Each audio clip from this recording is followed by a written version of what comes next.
Joining us, Professor Yunus. Thank you for inviting. সম্প্রতি Malaysia সফরকালে Singapore ভিত্তিক বহুজাতিক সম্প্রচার মাধ্যম চ্যানেল নিউজ এশিয়াকে সাক্ষাৎকার দিয়েছে অন্তর্বর্তী সরকারের প্রধান উপদেষ্টা doctor Mohammad Yunus.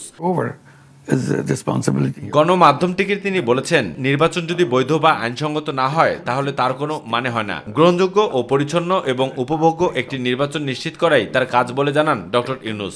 My job is to make sure a decent, acceptable, clean, enjoyable election takes place.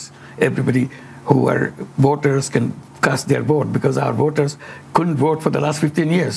Doctor Yunus আরো বলেন, বাংলাদেশে তত্ত্বাবধায়ক সরকার আগামী ফেব্রুয়ারিতে একটি অবাধ ও সুষ্ঠু নির্বাচনের জন্য প্রয়োজনীয় শর্ত হিসেবে বিবেচিত ব্যাপক সংস্কার সম্পন্ন করার কাজ করছে। Our commitment was to make sure that we do the reform desired by the people during this uprising, commitment they have made to the nation during the uprising, put them into these three categories. The reform. ক্ষমতাচ্যুত প্রধানমন্ত্রী শেখ হাসিনা ভারতে আশ্রয় নেওয়ার বিষয়ে কথা বলেছেন প্রধান উপদেষ্টা। সিএনএ বলছে, বাংলাদেশ শেখ হাসিনাকে ফেরত চাইলেও ভারত প্রত্যাবর্তনের অনুরোধে সাড়া দেয়নি। এর ফলে ঢাকা দিল্লি সম্পর্কের অবনতি হয়েছে। But definitely we have a good relationship. Pakistan, China also would like to have good relationship with India. Abuja Tapu, My TV, Dhaka. Simply saying what are the problems.